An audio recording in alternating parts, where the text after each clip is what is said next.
ఈ వీడియో వచ్చేసి మా Karthikeya first traditional Telugu birthday celebrations video. Traditional ఏంటా అనుకుంటున్నారా, చెప్తాను. Hi all, welcome to our channel. ఇట్లు మీ దుర్గా. బర్త్డే రోజు ఉదయాన్నే లేచి ఇల్లంతా శుభ్రం చేసుకొని ముందైతే ఇలా డెకరేషన్ స్టార్ట్ చేసాము.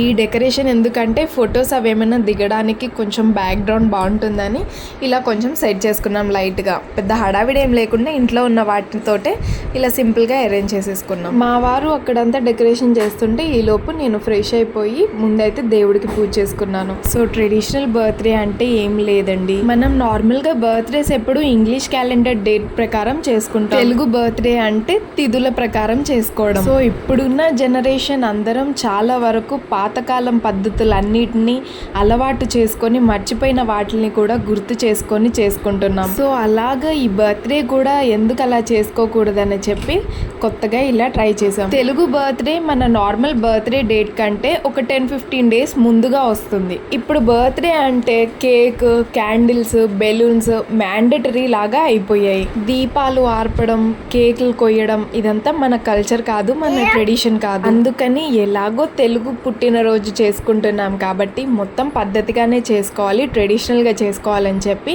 ఇలా స్టార్ట్ చేసాం. సో మా బుడ్డి బాబు లేచేపటికి ఇవన్నీ రెడీ చేసి పెట్టేశాం. ఇంకా వాడు లేగగానే ముందుగా నలుగు పెట్టి అక్షింతలు వేసి ఆశీర్వదించాం. ఇంకా మేము చేస్తుంది చూసి మా బుడ్డి బ్రహ్మని కూడా మమ్మల్ని ఫాలో అయిపోయింది. ఆ రోజు అనిపించింది పిల్లలు ఏదైనా మనం చేసేదే చూసి వాళ్ళు నేర్చుకుంటారు అనే దాంట్లో నిజం లేకపోలేదు అని. నలుగు పెట్టడం అయిపోయిన తర్వాత వాళ్ళ తమ్ముడు స్నానం కోసం తనే బాత్టబ్ మొత్తం అరేంజ్ చేసింది. ఇంకా వాళ్ళ అక్క అరేంజ్ చేసిన బాత్టబ్ లోనే కార్తికేయ స్నానం చేసేసి కొన్ని ఫొటోస్ దిగాడు. ఈ డెకరేషన్ అరేంజ్మెంట్ అంతా చూసి వాడికి భయం వేసినట్టుంది, కాసేపు ఏడ్చాడు. ఇంకా వాళ్ళ అక్క నాన్న ఇద్దరు కలిసి ఆడిస్తే చక్కగా ఆ నీళ్ళల్లోనే బాగా ఎంజాయ్ చేశాడు.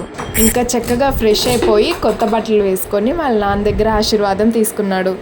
ఈ లోపు మా ఇంటి మహాలక్ష్మి కూడా రెడీ అయిపోయి వచ్చేస్తే తనకి కూడా బొట్టు పెట్టి అక్షింతలు వేసి ఆశీర్వదించేశారు. ఇద్దరు పిల్లల్ని ఇలా ఎంత చక్కగా ముద్దుగా చూస్తూ ఉంటే ఎంత బాగా అనిపించిందో. ఇద్దరు ఇలా చక్కగా వాళ్ళ నాన్నగారి దగ్గర ఆశీర్వాదం తీసుకున్న తర్వాత నేను కూడా ఆరతి ఇచ్చేసి ఆశీర్వదించేశాను. ఇంకా పుట్టినరోజు అంటే ఏదో ఒక స్వీట్ మ్యాండేటరీగా చేసుకుంటాం కదా, సో దేవుడి దగ్గర పెట్టడం కోసం ప్రసాదం లాగా పరవన్నం చేశాను. ఇంకా అదే ఇద్దరికి తినిపించేశారు. అదే అండి ఇంకా తెలుగు ట్రెడిషనల్ పుట్టినరోజు అంటే. ఇంతేగా ఏముంది అని అనుకోకండి. ఇలా ట్రెడిషనల్ గా సాంప్రదాయంగా పద్ధతిగా చేయడం కోసం అసలు ప్రాసెస్ ఏంటని యూట్యూబ్, గూగుల్ అంతా కూడా చాలా అంటే చాలా వెతికా, కానీ ఎక్కడో కూడా ఒక్క వీడియో కూడా దొరకలేదు. ఇంకా ఇంట్లో ఉండే పెద్దవాళ్ళని ప్రాసెస్ అంతా కనుక్కొని మాకు తెలిసినంతలో మాకు వచ్చినంతలో చేసాం. అట్లీస్ట్ ఒక్కరికైనా ఈ వీడియో యూజ్ అవుతుంది అనుకుంటున్నాను.